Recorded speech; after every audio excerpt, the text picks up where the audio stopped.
Good morning, everyone. Thank you for coming to our seminar series on circuits, terahertz, and beyond on behalf of NYU Wireless and Electrical and Computer Engineering Department. It's a pleasure to welcome you to today's seminar. NYU Wireless is sponsored by a large number of industrial affiliates supporting our research in frontiers of wireless technology. Today, I'm delighted to introduce our seminar speaker, Professor Mark Rodwell. Professor Mark Rodwell is an endowed chair at University of California, Santa Barbara. Professor Rodwell is an inventor and a pioneer of several high-frequency and ultra-high-frequency devices and circuits. Today, he currently directs the center, or rather, I should say, a new SRC DARPA Center for communications on converged terahertz communication and sensing. So we are excited to learn about his research on wireless above 100 gigahertz. Please join me to welcome Professor Mark Rodwell. 15 minutes, is that correct? Okay. Thank you. It is an honor to be here. Thank you so much for the invitation. NYU has a fantastic reputation in the wireless area. I am privileged to work in the center with the NYU faculty. And I'm here not only to give this presentation, but to see the excellent resources and activities in the wireless area. Okay, I would also like to, rather than putting down a list of about 100 co-authors, I put down none, so please let me acknowledge the many unacknowledged collaborators who actually did most of the work that I will present to you today. Okay, I'm Mark Rodwell at UC Santa Barbara. The interest here is above wireless carrier frequencies above 100 gigahertz. Why?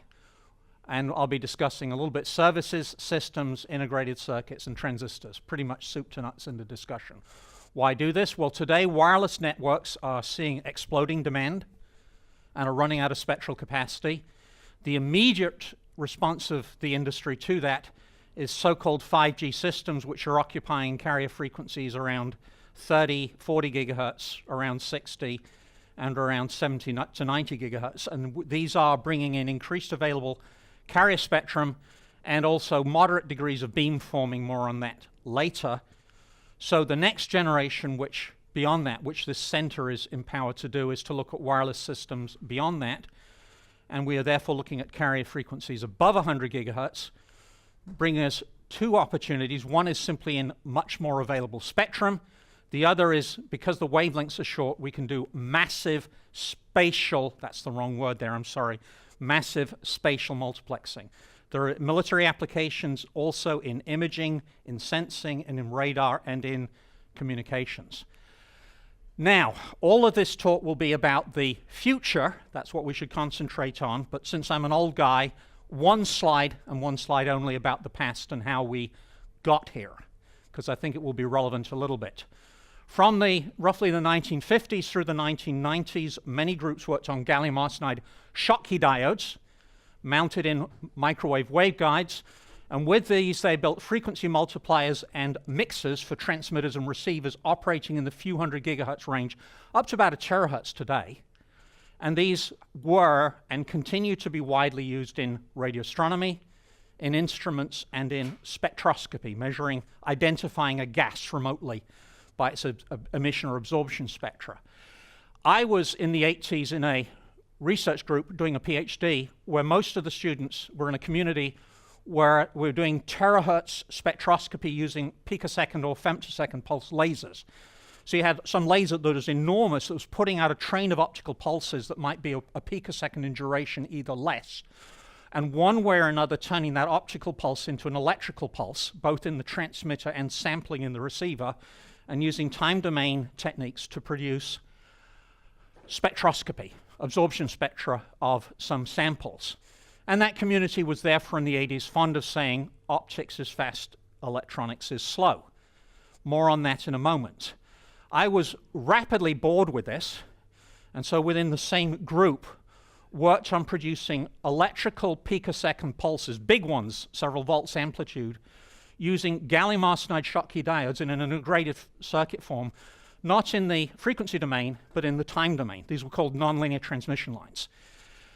And these were, in fact, a very rapid commercial success, and were used for about a 25-year period in microwave sampling oscilloscopes and network analyzers, now kind of falling into disuse as other things have become available. Right? Beyond that, once we were done with that, I took this as a declaration of war, as did a few of my colleagues, collaborators, and competitors across the world, who I, again, don't have time to acknowledge. And so we said to ourselves, this community, can we build transistors that work at a terahertz or beyond even more? Everyone was telling us at the time, if we did, that the transistor had to operate on new physical principles, could not work on charge control and electrostatic barriers. That would never work at this frequency. Got to be something like a quantum transition laser. They also said, foolishly, can circuit concepts work at a terahertz? Well, that one's easy and silly to answer. Of course, circuit theory is just Maxwell's equations and the limits of things being small in comparison with a wavelength. So make it small, and of course, you can do that. All right? But the other was a more serious question. Can we make transistors work at a terahertz? There's no time for it, but just a list of things that were looked at and abandoned sensibly along the way is time domain techniques in the terahertz using electron devices turn out to be a really bad idea. We've done it. Because it doesn't work, we don't publish it. There was a belief post-September 11th this would be used for concealed weapons detection or remotely detecting poison gas. Both of these are failed ideas, and I'll be happy to discuss in the question if you're interested. Okay, so what do we think this is really for? Millimeter waves will allow us high-capacity mobile communications as we go above 100, approaching and above 100 gigahertz, providing mobile communications to people walking around the ground or in cars or other vehicles at very high aggregate data rates, with the endpoint being delivered by spatially multiplex hubs, and the backhaul, the connection back to the internet with some combination of optical fiber when you can run it, and where you can't run optical fiber by millimeter wave backhaul. In addition, the other application in the area of communications is to the offices and to the home, providing with millimeter wave very high capacity backhaul to the house, or perhaps even a little bit less probably to individuals within the office. And here simply it's an issue of business. It provides a convergence of the business models of the cellular and the internet companies so that you get some competition in your market, some choice of who's delivering you the internet, and hopefully lower cost and broader deployment. The second application of high-frequency systems is imaging through fogs, clouds, dust, and smoke, so that you can drive at breakneck speed in heavy fog without killing yourself or others, or is to complement things like autonomous vehicles. So things that we're very interested in is high-definition video resolution radar at frequencies in the several hundred gigahertz range, where the radar is good enough to give you a TV-like picture, so that you can not only say something, hey, something's out there, which a lower frequency system will give you, but I can see what it is. So that would complement radar at lower frequencies, which gives you that longer range object and velocity resolution. There's something beside the side of the road. Then you fire up your millimeter wave radar and you get a TV-like picture, and you can say, fine, it's a light post. It's supposed to be by the side of the road, or it's a child sitting there. Okay, so that's the trade-off and how these things complement. In addition, those high-frequency imaging systems will allow you not only traffic coordination, but the high-resolution imaging will allow you to produce the LiDAR, will allow you to provide the vision systems that allow you to image and control autonomous cars, and yet work in conditions where LiDAR doesn't work. It's raining, it's foggy, okay, it's cloudy. So in the interest of time, I won't repeat it, but the same considerations exactly come in terms of imaging for military and national security applications. Lower frequency systems will provide that longer range and tell you something's there. Higher frequency systems will have lower range, but will give you a picture of what you're looking at, so you'll know what you're dealing with and what to do about it. Okay, so what are the benefits and challenges of the high frequency systems? Let's be realistic, not delusional. There's enormous available bandwidth between DC and say 300 gigahertz. That's good, but under either heavy rain, fog, or even on a sunny day if the humidity is high, the attenuation can get up into the range of even 10 or 20 dB per kilometer. So the attenuation is high, so these inherently are short-range systems, not long-range. The wavelength is very short. What that means is in an aperture of a given area, you can form beams of a very narrow angular beam width, and you can produce many of them.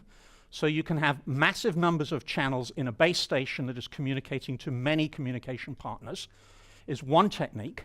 The second is you can have an array of transmitters that's transmitting an individual high-speed data stream from each one of those transmitters. And if you have an array on the receiver, think of that array as like a TV camera. If that array is big enough from basic diffraction limits to have sufficient angular resolution to tell one transmitter from another in its angular resolution, that is sufficient for it to independently recover the data streams from each individual transmitter. So we can get, within the limits of diffraction, we can get multiple parallel radio links on a point-to-point link to increase its capacity. And the higher the frequency, the shorter the wavelength, the more of these parallel transmitters and receivers we can pack in, and the larger the capacity we can get. So that's why high frequencies become important. Now, some of the challenges are, we have terribly high attenuation, one, because of the atmosphere, two, just because of elementary diffraction limits on radio wave propagation. The shorter our wavelength at a given rate, the smaller our signal, lambda squared over r squared. So we need to recover our signal strength, so we must use multiple transmitters and multiple receivers to do that with the phasing set correctly so that they add up in phase. That is known, AKA, as a phased array. We must have phased arrays to get even passably acceptable transmission range. The other point to understand is in a radio link between 2 points, the useful radio energy is carried in what's called the first Fresnel zone. And the area of the first Fresnel zone is approximately equal to the distance from the transmitter or the receiver times the wavelength. So you go on high in frequency, that Fresnel zone becomes smaller, the beam is more easily blocked. So you must have ways of rerouting the signal information from one point to the next to reroute your signal information. That is called a mesh network. So in talking about these technologies, we are talking about systems with massive communication capacity and where the hardware is inherently incredibly unreliable, and you must have good network management algorithms to deal with that. Okay, so now let's talk briefly about the applications, concentrating on, for here, between 140 and 340 gigahertz. All of these I've already mentioned to you. I will just now take you through in a little bit greater depth. So the first of these is spatial multiplexing, and what do you want to call it, a base station or a hub? The base station for your cell phone receiver, where each one of these is an individual person walking around, for example, with a cell phone. Okay, so the idea of spatial multiplexing is you are carrying multiple independent beams. It's neither frequency nor time division multiplexed, it's spatially multiplexed. Each beam is carrying different data. Each beam is independently aimed. Each is operating the same spectral bandwidth, so you are reusing the spectral capacity you have available to you. And you can have, at least on paper, as many beams as you have elements in your array. The systems theorists are working out now what in fact is practical, probably of order 50%.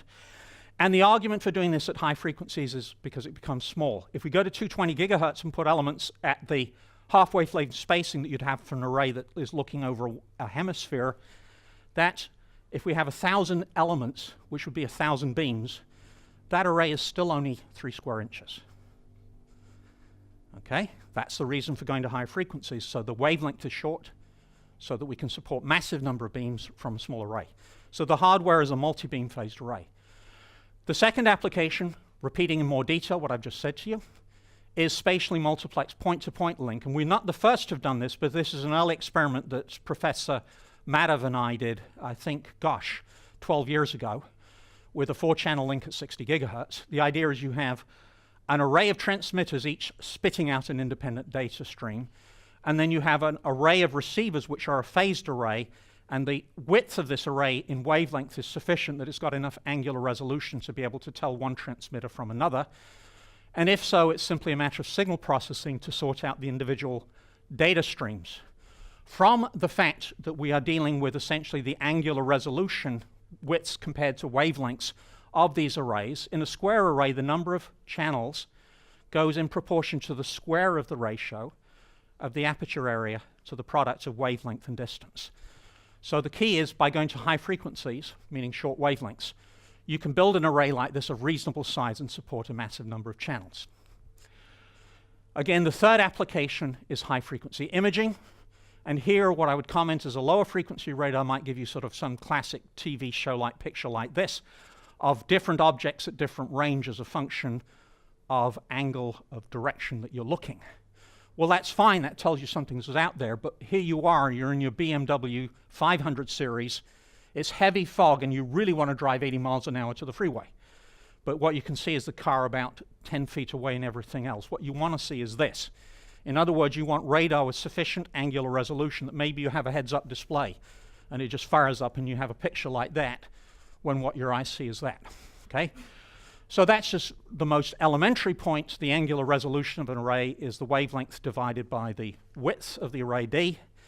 And if we imagine something that we can put in the nose of a car behind the radiator grille, that's maybe 30 centimeter, aka 1 foot. If we pick 300 some gigahertz, which is a wavelength of about a millimeter, then we get about 1/10 of a degree angular resolution. So we can get a nice high resolution image from this system that we could fit behind the radiator grille of a car on a small plane, or with some loss in angular resolution on a UAV. That's a big military application, is reasonably high angular resolution on something that weighs about a pound and is about that big, so that you've got about that much size to build an array. Okay. So here are the target demonstration applications for our center that are designed to test the feasibility of these concepts in an extreme limit. The first is to build a spatially multiplexed base station at 140 gigahertz. And the idea is you have a telephone pole here, then on the top of the telephone pole or the light pole is a cell phone base station. The cell phone base station might have 4 faces on it, north, south, east, west facing, to talk to users. We might want to talk to a total of 1,024 users, which would be 256 users per face. In the end, my system colleagues and experts are telling me that it's not feasible to support as many beams as the number of elements, but they're tending to tell us right now that 50% is a good number. Nevertheless, because I've not updated the slide, let's use 100%, and you will forgive me for that. Okay. So I've got an array here, and the array is a linear phased array. Each element has about a 20-degree up-down beam width, so it covers everybody that's walking around. There's nobody in the sky, there's nobody in a hole in the ground. Okay, just need to steer in the plane that people are going to be. And then this array has got about 250 elements laterally to allow me to steer laterally and to pick off U versus U versus U versus U. Okay? So if I do, excuse me, I need to update this slide. If I'm doing 250 beams at 10 gigabits per second per beam, and I'm doing it at 200 meters range, and it's raining at a rate of 2 inches, 50 millimeters per hour, you probably should be indoors, but nevertheless. Let's do the link budget there.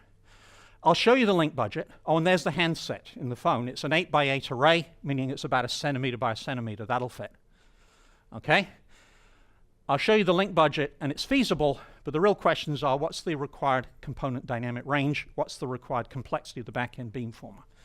Nevertheless, if you just do the frisk transmission formula, elementary radio link, signal processing formulas, what you come up with, and if you provide sort of industry characteristic conservative in the design, a total of about 20 dB safety margins distributed over manufacturing, aging, loss, in your packaging, design variations. If your receiver has a 3 dB noise figure, you need to radiate about 40 milliwatts per element from the transmitter. That can be done, and that can be done easily. Many of us have built power amps at this frequency that will do that. So the link budget is feasible. Okay? How about 75 gigahertz? A bit more rational. If we move to a 75 gigahertz carrier frequency and keep the same power numbers, the range goes up from 200 to 300 meters. But because the wavelength is longer, the array in our handset goes from being 9 by 9 millimeters to 16 by 16 millimeters. And you've got to fear that it won't fit. Okay? So you need bigger arrays. Or if you say, fine, I'll keep the array the same size at 75 gigahertz. Now it's less directive. You lose signal to noise ratio because of antenna gain. and you're back to about the same range. So interestingly enough, from the propagation physics point of view, about 140 gigahertz and 75 gigahertz are the same. 75 gigahertz will happen first, because right now it's easier to build power amplifiers and low noise amplifiers at 75 gigahertz than at 140, but 140 will come. Key in my presentation is the goal in this center is not to do 5G. Others are being paid to do that. It's to look at 6G. So we should not be looking at systems at 75 gigahertz because there's already extensive examination of those issues. The two questions we need to answer in the center is, can we really do massive MIMO? Can we do hundreds of beams instead of 10 per aperture? And what's the highest frequency for carriers that turns out to be useful for these various applications? Is that clear? Now, those are orthogonal. If we end up proving that we can do a couple hundred beams and the right answer is 80 gigahertz, we've still succeeded. Clear? But the interesting point here is on link analysis, it's kind of a wash until you look at in present state of hardware, whether you're going to do it at 75 or 140. Let's kick it up to 340 gigahertz for a second. And now let's look at that point-to-point backhaul link. Okay, and I'm watching time, I've got to speed up. We can use a linear array, we can use a square array. Okay, if I use the linear array and I say that the array is going to be about 1.6 meters long and I've got a range of about 500 meters, it is readily feasible to do about 80 gigabits per second per element of this array, which is 640 gigabits per second for the overall link. And that's in a linear array. And it's 1.6 meters long. That's easy to fit on a telephone pole or a light post.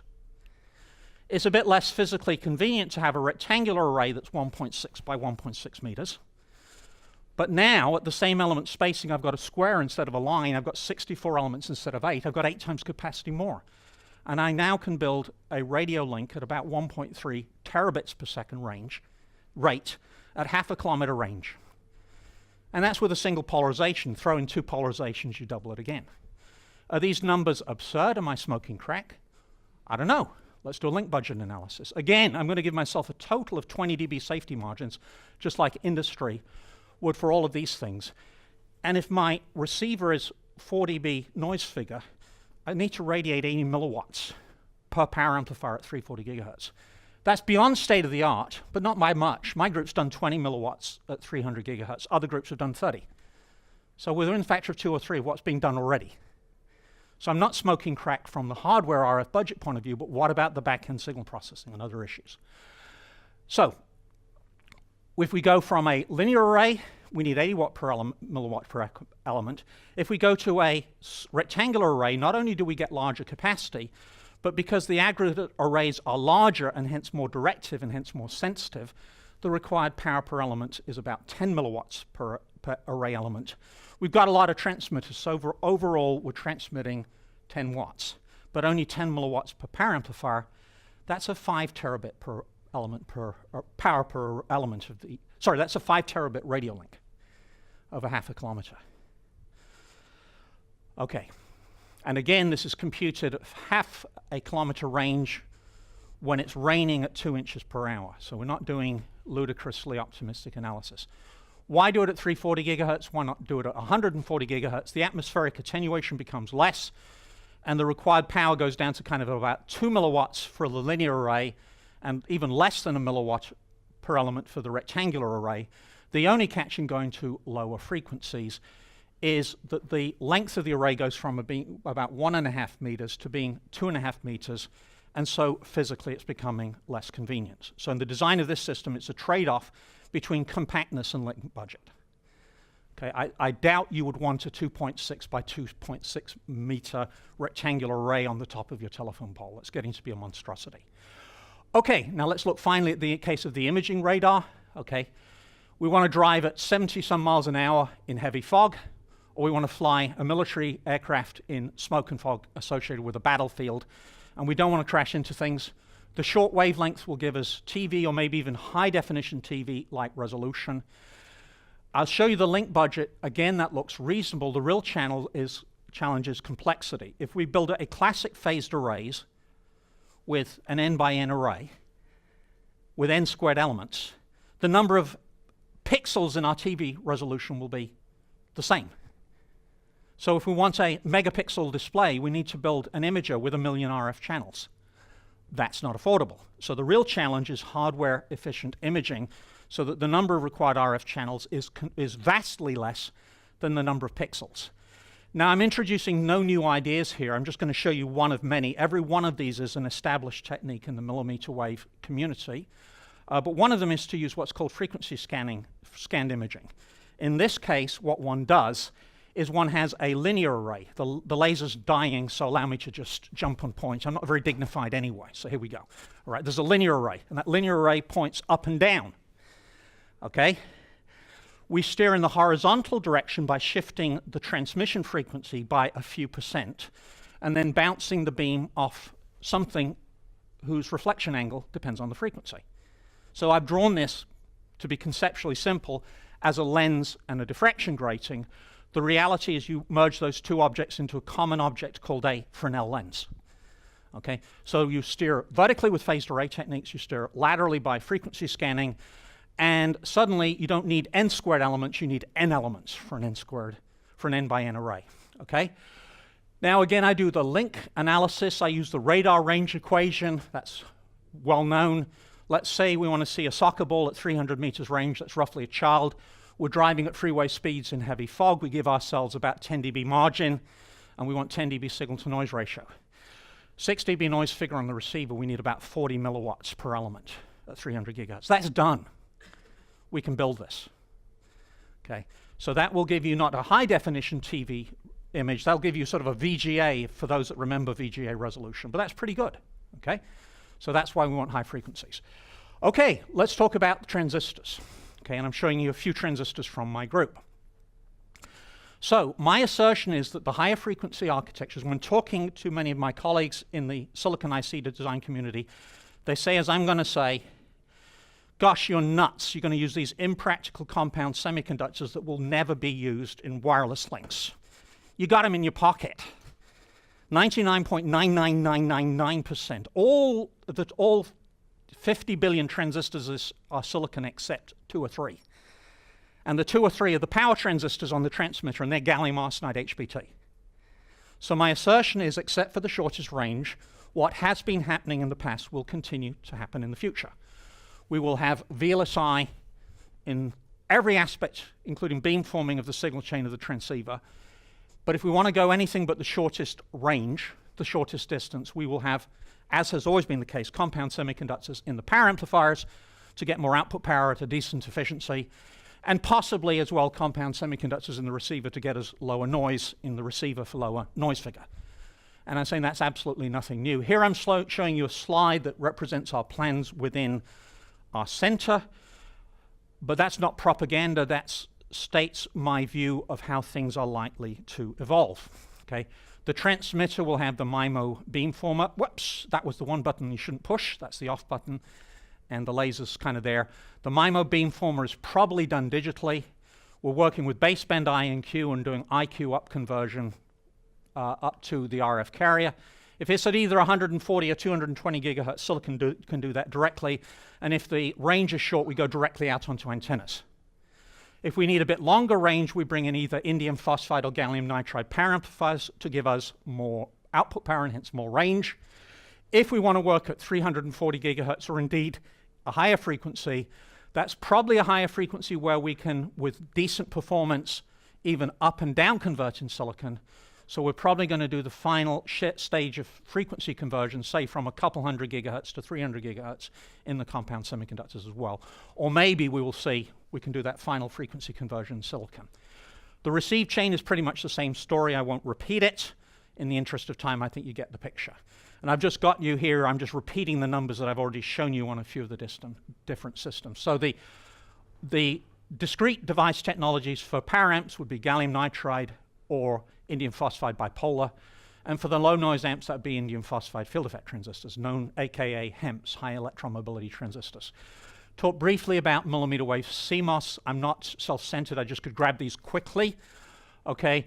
So a number of groups, probably better than me, but also mine, have built amplifiers in CMOS to frequencies between 100 and 200 gigahertz. If we're working in 45 nanometer SOI CMOS, which actually turns out to be about the best you can get, you can get about 6 dB gain per stage at 140 gigahertz. So you can do amplifiers in CMOS to 140, 150, 160. As you get towards 200 gigahertz, it gets harder and harder and harder. Okay, got it? So we'll just use a better scaling generation. No, you won't. Moore's law has been over for a while. That's a nice jargon. What do we mean? The gate dielectric cannot be further thinned without tunneling leakage becoming excessive. And that's a well-known limit to the scaling of VLSI.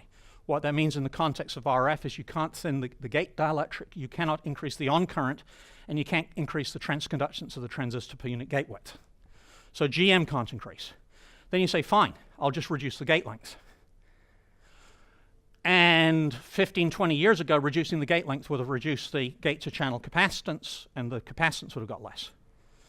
But today, somewhere around 70% of the capacitance ain't between the gate and the channel, it's just between the metal electrodes, the gate source and drain, the inter-electrode capacitance. So shortening the gate length doesn't significantly reduce the capacitance, and you can't increase the transconductance. You're done. The ratio of transconductance to capacitance, which is the current gain cutoff frequency, ain't going to increase. And at a transistor level, it's about 350 to 400 gigahertz. When you wire up the multiple transistor fingers that you need in an RF circuit to impedance match to 50 ohms, all of that wiring makes it even worse. And you're at the range of about 250 gigahertz. Okay? It gets worse in that wiring resistances in the metal stack reduce the power gain of the transistors. What about FinFETs? Well, maybe that's better. But the way that FinFETs are made today is that the source and drain electrodes and the way they're formed makes these inter-electrode capacitances even worse. So it seems unlikely that the MOSFETs designed for VLSI will support circuits much above a couple hundred gigahertz. Okay, as I've stated, nothing new here. A lot of Wi-Fi base stations and most cell phones, I think all cell phones, use compound semiconductor power amplifiers today in the few gigahertz range. Millimeter wave links need low noise on the receiver, they need high output power on the transmitter, they need high power added efficiency to go with that high power. 3 chips either from myself and my students or from collaborators. Here's a half watt at 90 gigahertz, 0.2 of a watt at 200 gigahertz, and a couple of milliwatts at nearly 600 gigahertz. In this case, in indium phosphide technology.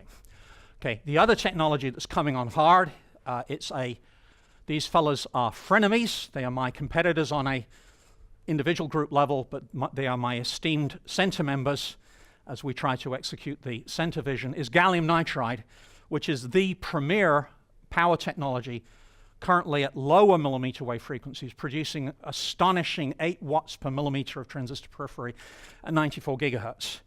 And they are pushing hard to get reasonable fractions of that at 140 and 220 gigahertz. So that brings the potential for whacking out a couple of watts more at sort of 30% efficiency, even at a couple hundred gigahertz.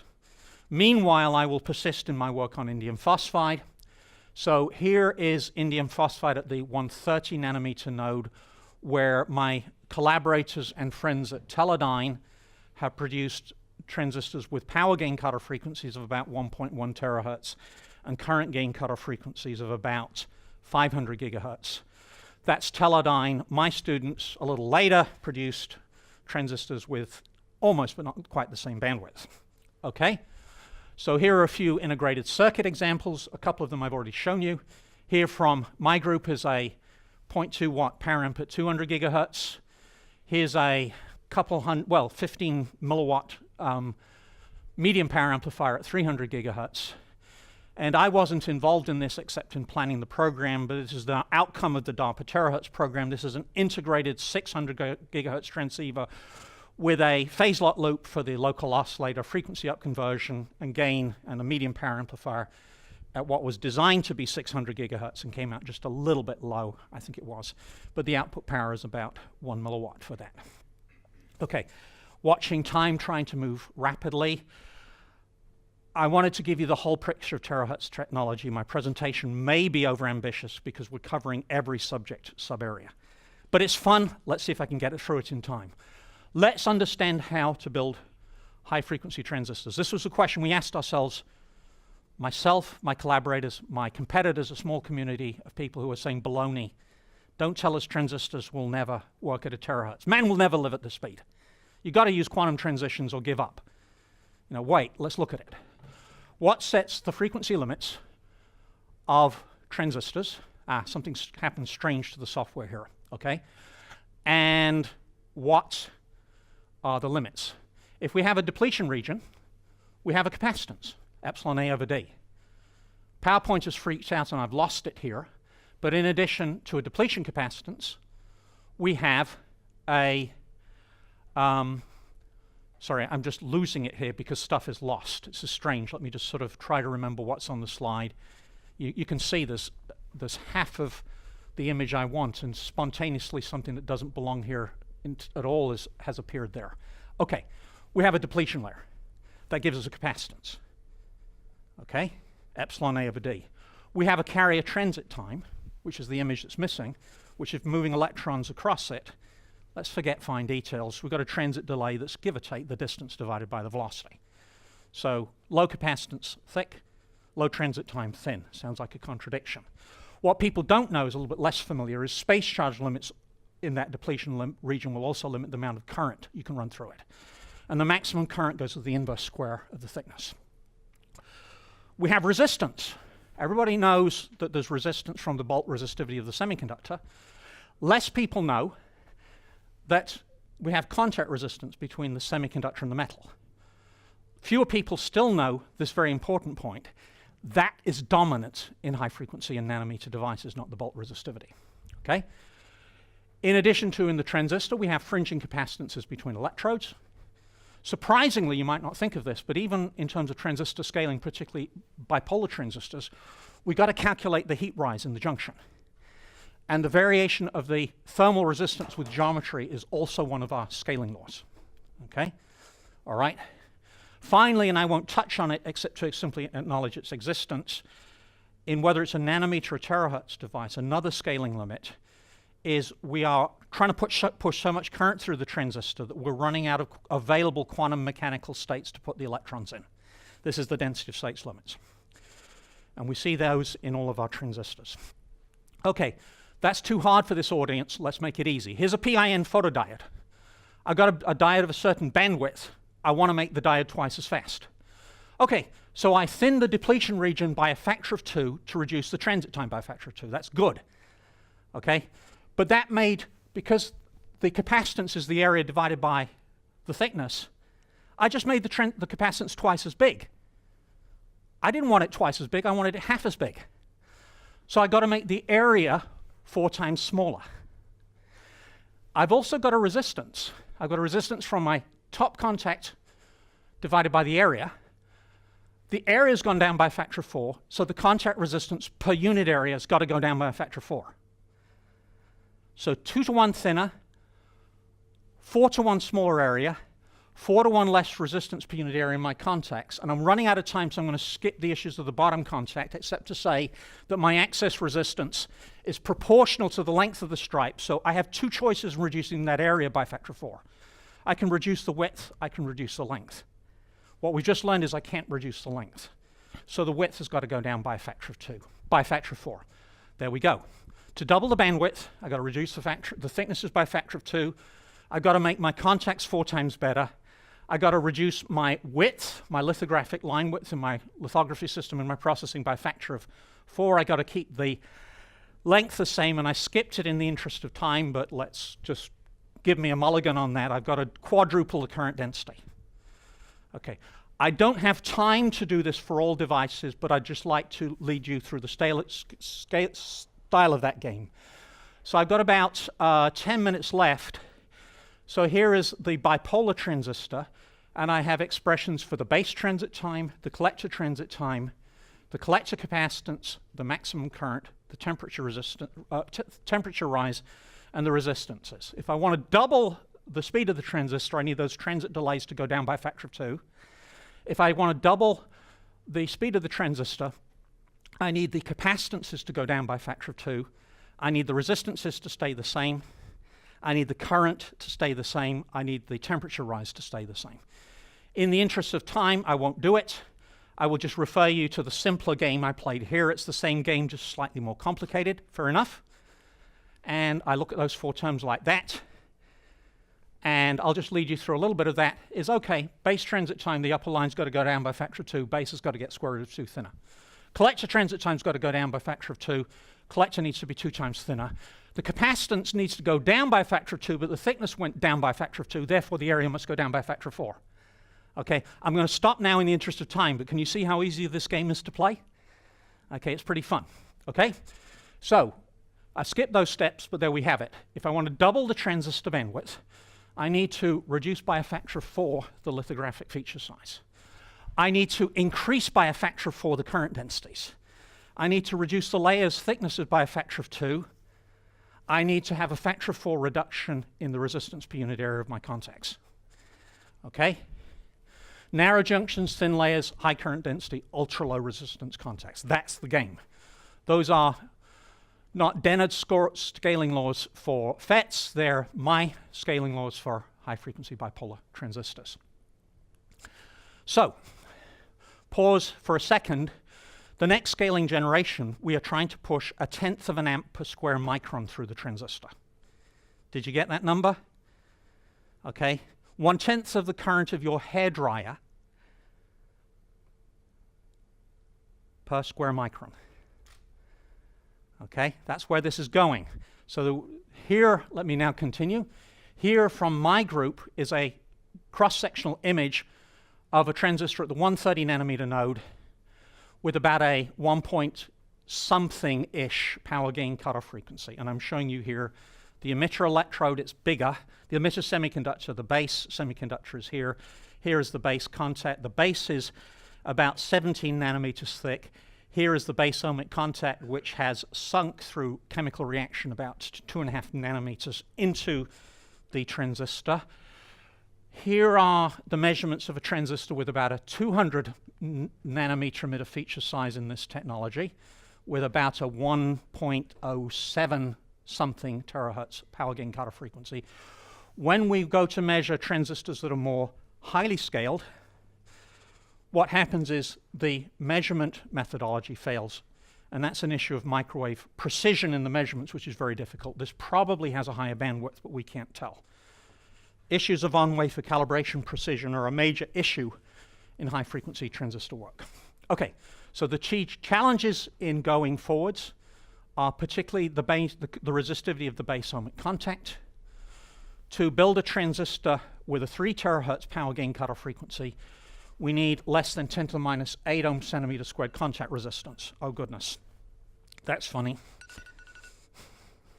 Okay, whoops, let's go back. Okay, we have got resistances sufficiently low for even a 3 terahertz power gain cutoff frequency on ohmic contact test structures. The challenge we're facing is getting similar performance in a contact actually in a transistor. Okay, and there are a lot of issues of just things like metal resistance along the transistor itself. In another venue, I'd talk extensively about what we're doing on the transistor development, but there's no time. Okay, already pushing it a little bit. Here are ICs, some done by my students, some done by students passed between my group and then going and getting long-term jobs at Teledyne, others done at Teledyne with nothing to do with me. 600 gigahertz oscillators, 340 gigahertz dynamic frequency dividers. There's a 570 gigahertz dynamic frequency divider by the same people. Fundamental phase lock loops at 300 gigahertz, amplifiers at 600 gigahertz with 20 dB gain, digital circuits at 200 gigahertz, power amplifiers at 200 gigahertz, integrated transceivers at 600 gigahertz. Okay, I comment in passing. There's nothing special about indium phosphide. It will take a higher degree of scaling, but my analysis, and I think they would agree, says that the silicon germanium community ought to be able to produce a transistor with a 2 terahertz power gain cutoff frequency as well. It'll just have to be much more extremely scaled. So expect that to happen. Field effect transistors, why are we interested in those? They are the premier low noise device, and the higher the current gain cutoff frequency relative to the signal frequency, the lower the noise figure.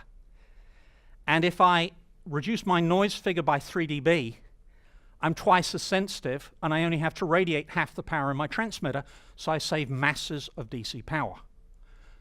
So reducing noise figure is in fact very important, and the goal therefore is to increase the current gain cutoff frequency. Now the world's best HEMPs are from Northrop Grumman, Xiaobing Mei in Bill Deal's group, And they have built indium phosphide HEMTs, which are a form of FET with 1.5 terahertz power gain cutoff frequency. And they have built, 3 years ago, an amplifier at 1.0 terahertz. And that is the world record. In defense of the Teledyne team, which is part of my team, my collaboration with them, the ICs are only up to 650 gigahertz, but the integration complexity functionally is vastly larger. That's the trade-off of the two technologies.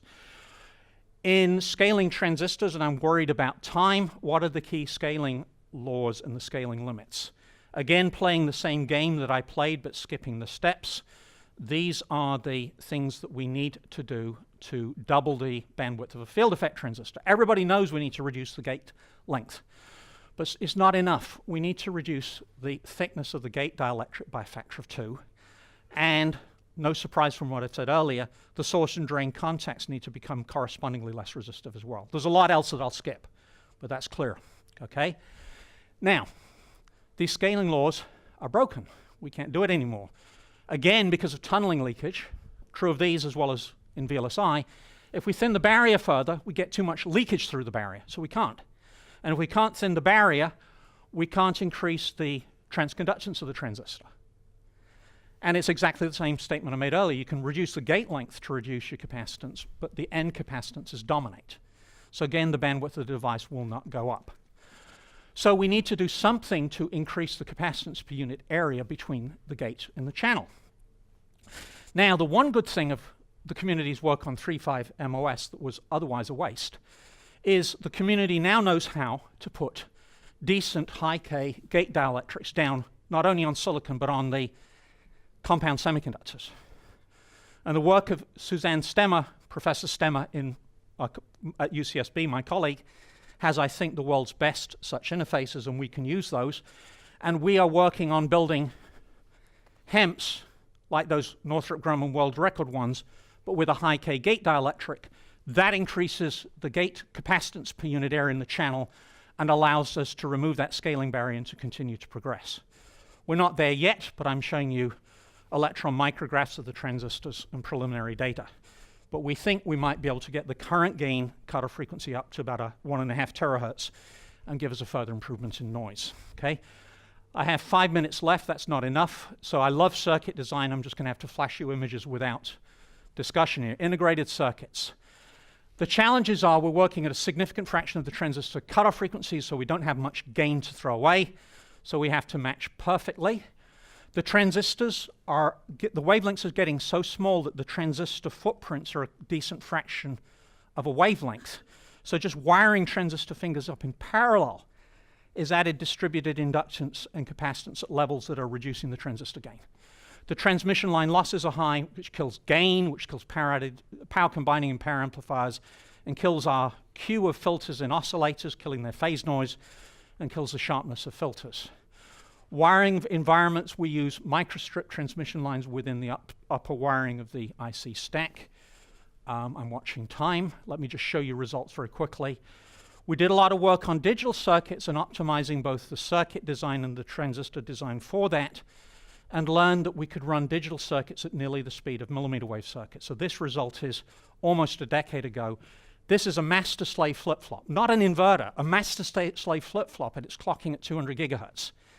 A master-slave flip-flop, that's 5 picoseconds delay overall, 2.5 for the master, 2.5 for the slave.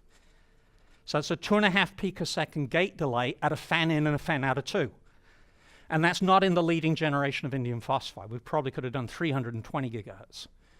So we can do digital circuits of real complexity at very high speeds.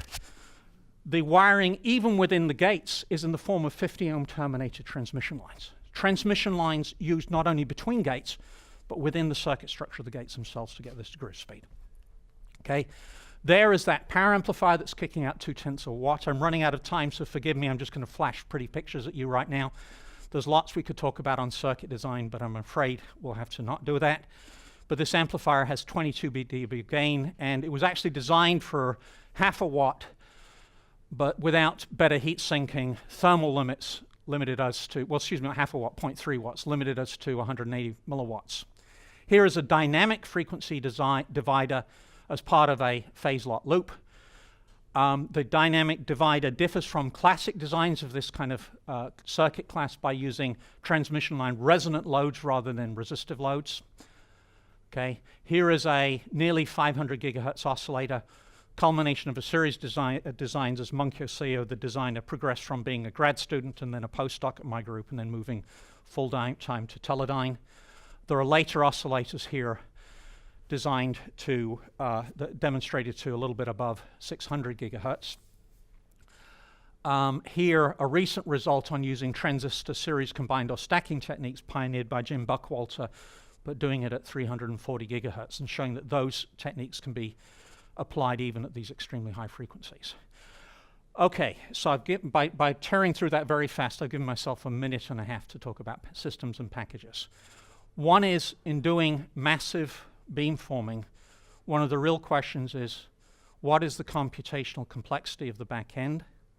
What is the linear dynamic range of the channels?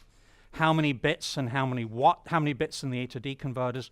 How many watts and how many square centimeters are we going to burn in the back end signal processing? So in this large team working with excellent signal processing people, we're answering these questions one by one. Surprisingly, we've concluded it's going to be no problem at all in terms of linearity and dynamic range to support the massive MIMO. Surprisingly, we've learned that the phase noise requirements of the massive array are also probably not a problem if you have a reasonable design. We're at the level working with Christoph Schuler. I'm losing names. The team is, I'm just getting familiar with. The team is working on examining the power consumption required to do all digital beamforming at hundreds of beams at data rates in the range of 1 to 10 gigabits per second. But we believe now that it can be done all digitally rather than these other architectures that I'm showing you. I am already over time, so I'm going to do this extemporaneously and more simply. This is an area that we're having trouble gaining support to attack, but is in fact one of the most pressing problems in millimeter wave system design is, how do you package this stuff? Many of these arrays, the element spacing has got to be a half a wavelength. That half a wavelength is not very big. How do you fit all of the electronics you need in this very small space? If you decide to not fit in that space and put the chip somewhere else and write signal leads, you're dead because of the enormous losses in those signal leads. So that's not going to work. One of the things to understand, if you've been listening to the presentation, is that different arrays have different requirements. If I've got a fighter plane and I want an imaging radar, I need a two-dimensional picture, and I've got to be able to steer the beam in both horizontal and vertical planes, and I need to steer it over a hemisphere, which forces me to very small element spacing. However, in the systems that we are designing, often we are steering only in a horizontal plane, which allows us to do a linear array rather than a rectangular array, or we are steering in both planes but only over a small angle, which means that the element spacing can be larger. Since I am over time, I will not continue further with this point, except to say in a linear array we can make everything fit because the electronics can be placed on either side of it. If we're steering over a small angle, then the element spacing can be several wavelengths, which leaves us space to fit it within there. And so this is one of the additional challenges that we're facing. And the interest in not going and being ill-mannered and going over time, I will simply scroll through some of our visions there. Okay, wireless above 100 gigahertz. Massive capacities are available because we've got a lot of bandwidth, but also because the wavelength is short, and so we can do massive spectral reuse of the spectrum, either in a base station or point-to-point link. Don't be deluded. Unless you are above the atmosphere, you are not going to go kilometers with this. This is few hundred meters range stuff, and there's high atmospheric losses, and there's easily blocked beams. The signal chain will be silicon entirely everywhere except in the power amps and the low noise amps. And the low noise amps and the power amps will be compound semiconductors to get larger range or to allow us to reach up to about 300 gigahertz. The challenges are in massive spatial multiplexing or in computational complexity of the back-end processor. And we thought 6 months ago, dynamic range in the signal chain. Now we don't think so. Another challenge is in packaging, fitting all of these signal chains in the available very small area. Sorry I ran a little over. Thank you so much for your time.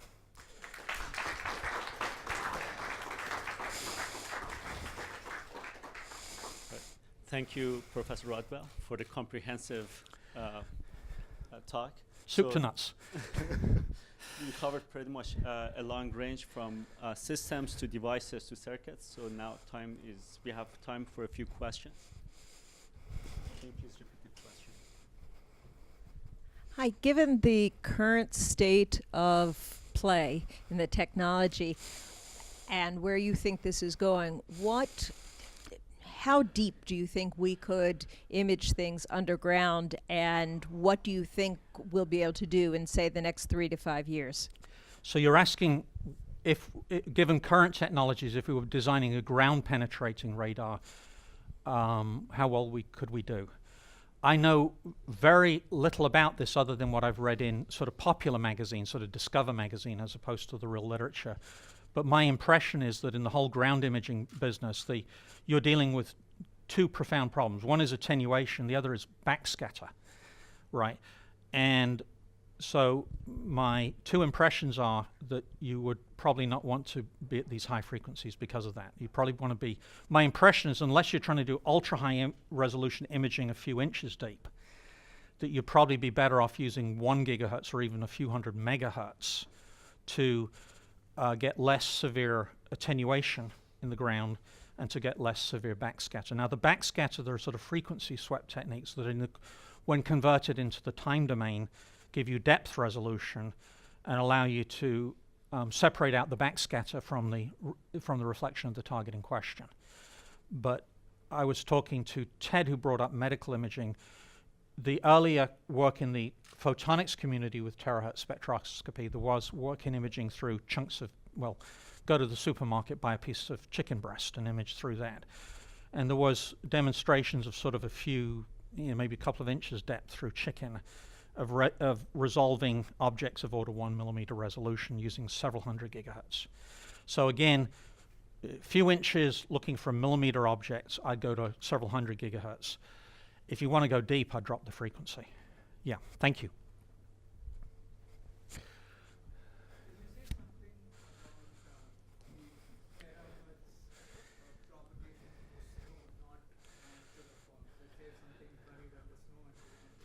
Oh, you don't mean snow in the you don't mean snow in the air. You mean snow on the ground. Okay, so in the case of atmospheric propagation, I'm not an expert, but having to do these estimates, I've had to search the literature. I haven't done that for snow, but I think it's virtually the previous question made even worse, because snow, last time I checked, is made of water.